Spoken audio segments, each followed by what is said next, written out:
Hello everyone, welcome to my channel. I hope all of you will be fine. तो चलिए आज हम आज का टॉपिक स्टार्ट करते हैं। तो टॉपिक को स्टार्ट करने से पहले मैं आप लोगों को ये बात बताना चाहूँगी कि जो आज का टॉपिक मैंने लिया है वो सबके लिए बहुत ही इम्पॉर्टेंट है। बहुत सारे लोगों को ये कंफ्यूजन होती है कि कहाँ पे हमें कैन यूज़ करना है, कहाँ पे कुड यूज़ करना है और कहाँ पे कुड हैव यूज़ करना है। तो आज का जो चैप्टर मैंने लिया है, टॉपिक मैंने जो लिया है, इसी के ऊपर बेस्ड है।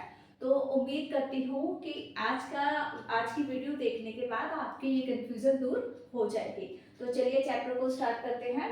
तो difference between can, could and could have, तीनों में क्या डिफरेंस है। ठीक है, पहले हम एग्जांपल्स देखते हैं, तब आपको क्लियर हो जाएगा। सबसे पहले हम बात करते हैं कैन की।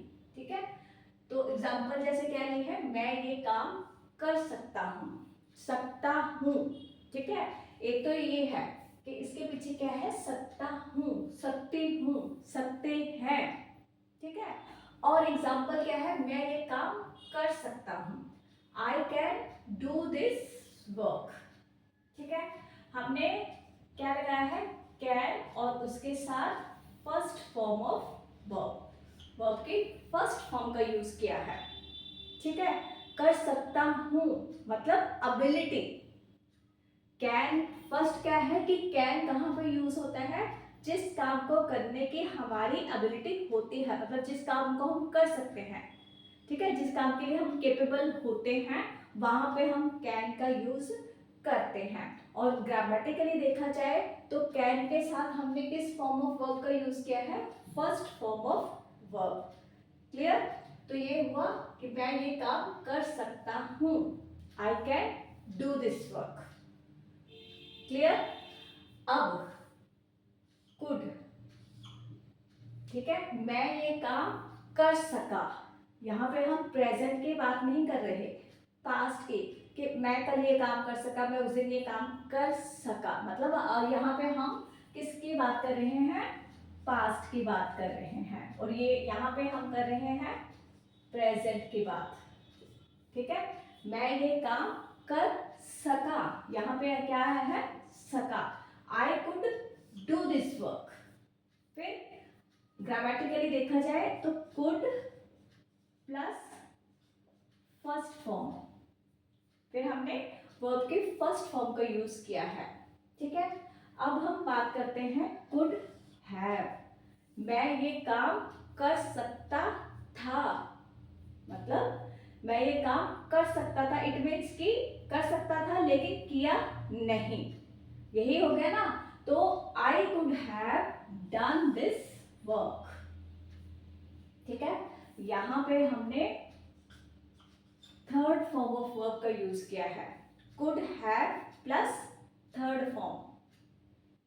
ठीक है, आई could have done this work, कहीं क्या है यहाँ पे आई कुड डन, यहाँ पे अगर आप लगाते हो तो it will be wrong. Have के बाद ही हमेशा हम वर्ब की थर्ड फॉर्म का यूज करते हैं।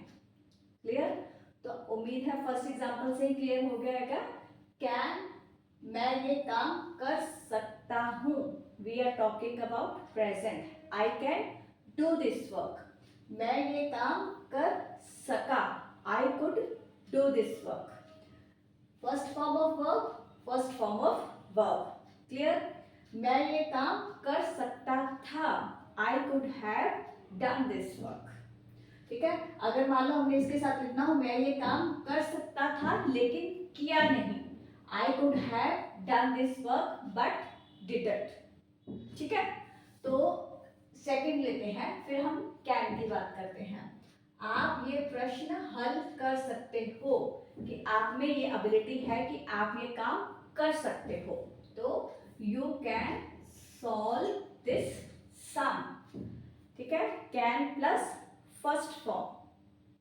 ठीक है, इसी को हम कुड में यूज करते हैं, आप ये प्रश्न हल कर सके, यू कुड सॉल्व दिस सम। ठीक है, अगर हम यहाँ पे कर सके कि अगर आप बोलना ये चाहते हो कि आप ये प्रश्न हल कर सके, अगर आपने बोल दिया यू कैन सॉल्व दिस सम, तो आप जो कहना चाह रहे हो वो सामने वाले को क्लियर नहीं होगा। सामने वाला यही होगा कि आप प्रेजेंट की बात कर रहे हो, पास्ट के बारे में बात नहीं कर रहे। ठीक है, तो ये चीजें बहुत जरूरी है जानना। ठीक है, कुछ कहते हैं कि ग्रामेटिकल नॉलेज काफी हद तक होना जरूरी नहीं है इंग्लिश स्पीकिंग के लिए, but grammar is very very important. ठीक है, अगर हम कैन की जगह कुड की जगह कुड हैव, मे की जगह मस्ट कुछ भी यूज करेंगे तो that sentence will be completely meaningless. Meaningless नहीं कह सकते, उसका मीनिंग हम गलत समझ सकते हैं। ठीक है, तो you could solve this sum. आगे, आप ये प्रश्न हल कर सकते थे, you could have solve this sum. Again could have plus third form of verb. Clear, आगे बढ़ते हैं। थर्ड, आप वहां नहीं जा सकते। अब इसको नेगेटिव सेंटेंस में लिया है, आप वहां नहीं जा सकते मतलब परमिशन नहीं दी है। कैन को हम एबिलिटी में भी यूज करते हैं, दूसरा परमिशन में भी यूज इसका हो सकता है। You can not go there, you can not go there, आप वहां नहीं जा सके, you could not go there. ठीक है, आप वहां नहीं जा सकते थे, you could not have gone there, plus third form. ठीक है, कई बार क्या होता है कि कुछ लोग या कुछ स्टूडेंट्स क्या करते हैं, यहाँ पे you could have not gone there, तो वो गलत होता है। आपको कैसे कुड नॉट हैव, ठीक है, कि आप इसको अगर हम पॉजिटिव सेंटेंस की बात करेंगे तब तो कुड हैव इकट्ठा आएगा, लेकिन जब नेगेटिव में आएगा तब कुड नॉट फिर हम हैव लगाएंगे। After that there will be third form of verb. Clear. Then number 4, आप यहाँ नहीं ठहर सकते, you can not stay here, आप यहाँ नहीं ठहर सके, you could not stay here, आप यहाँ नहीं ठहर सकते थे, you could not have stayed there. ठीक है, यहाँ सॉरी यहाँ पे आएगा हियर। ठीक है, देन लास्ट वन, मैं इंग्लिश पढ़ सकता हूँ।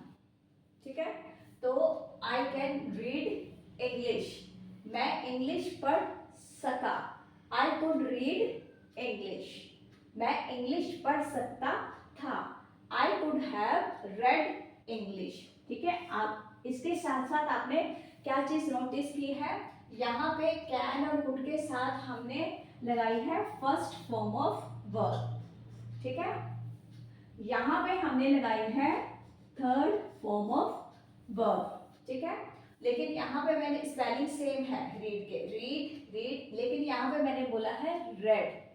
ठीक है, तो रीड की जो फॉर्म्स ऑफ वर्ब होती हैं वो तीनों फॉर्म्स में स्पेलिंग्स तो सेम रहते हैं, लेकिन जब हम इसको बोलते हैं तो हम बोलते हैं रीड, रेड, रेड। ठीक है, तो यहाँ पे मैंने थर्ड फॉर्म ऑफ वर्ब का यूज किया है।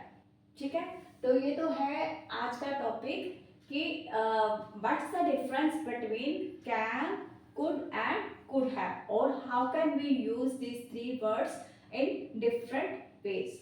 ठीक है, उम्मीद है आपको ये टॉपिक क्लियर हो गया होगा।